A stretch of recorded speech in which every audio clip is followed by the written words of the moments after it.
আমরা গিয়েছিলাম আদম নবীকে দেখার জন্য। আদম নবী খুশি হইয়া তার গায়ে লাগানো জান্নাতি পাতা আমাদেরকে হাদিয়া দিবেন। আমরা খাইছি পরে আল্লাহ খুশি হয়ে আমাদেরকে 3টা গুণ দিবেন। আর তোমরা তো আদম নবীরে দেখার জন্য যাও না, তোমরা গিয়াছই হাদিয়া আনার জন্য। তোমরা গেছই লুপ লালসায় পড়িয়া হাদিয়া খাওয়ার জন্য। এজন্য আল্লাহ তোমাদের নেওদের ভিতরে গরমিল থাকার কারণে আল্লাহ রাব্বুল আলামিন তোমাদেরকে 2টা গুণ দিয়েছেন, নাভির মধ্যে কষ্টরি দেয় নাই। এজন্য দেখবেন জঙ্গলের সব হরিণীদের নাভির মধ্যে কষ্টরি পাওয়া যায় না। যারা নাকি প্রথম দল হরিণ আদম নবীর গায়ে লাগানো জান্নাতি পাতা খাইছে, তাদের বংশধর হরিণ যারা এখন পর্যন্ত আছে, তাদের নাভির মধ্যেই কষ্টরি পাওয়া যায়।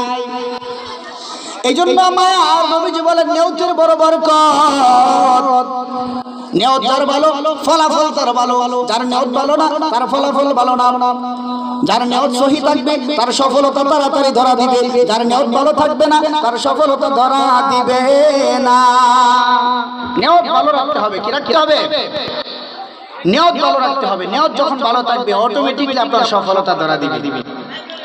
আল্লাহর পয়গম্বরের প্রিয় সাহাবী মুআয ইবনে জাবাল বলেন, 4 গুণওয়ালা আমল আল্লাহ তাআলার দরবারে সবচেয়ে বেশি প্রিয়। 4 গুণের 1 নাম্বার গুণের নাম হলো ইলম, 2 নাম্বার গুণের নাম হলো বিশুদ্ধ নিয়ত, 3 নাম্বার গুণের নাম হলো ইখলাস। 3 নাম্বার গুণের নাম কি? ইখলাস। ইবাদত যা করব একমাত্র আমার আল্লাহর জন্য করব। ইবাদত যা করব কোনো মানুষকে দেখানোর জন্য করব না। ইবাদত যা করব পৃথিবীর কোন মানুষের সন্তুষ্টির জন্য করব না। ইবাদত যা করব একমাত্র আমার রাজামন্দি আল্লাহর জন্য করব।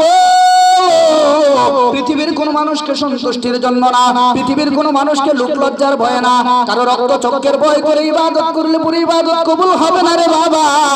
ইবাদত যদি করতে চাও ইখলাস নিয়ে একমাত্র আল্লাহর সন্তুষ্টির জন্য করতে হবে। বেওয়াই আইছে, আমি যদি বেওয়াই রে মসজিদ না যান মাই কেমন দেখা যায়, মাইসে কি কইব, মাইসে কি কইব, তাহলে মাইসে কি কইব এই লাগে তো আমি মসজিদে গেছেন, কে আল্লাহরে খুশি করবার লাগে গেছেন। ঈদের দিন 1 লক্ষ টাকা দিয়ে কুরবানি করছে,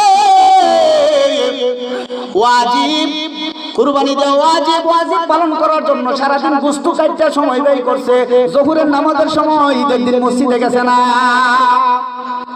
যোহরের নামাজ পড়াটা ছিল কি আপনার জন্য ফরজ, কুরবানি করাটা আপনার জন্য। ও কুরবানি তো করছেনই, কিন্তু গোশত কাটতে সারাদিন সময় ব্যয় করলেন, আল্লাহর ফরজিয়াত বিধান আপনি মানলেন না। আপনি কি ওয়াজিব, তো আপনি কি ওয়াজিব পালনের জন্য কুরবানি করছেন না গোশত খাওয়ার লাগা করছেন? এটা আমরা বুঝি না।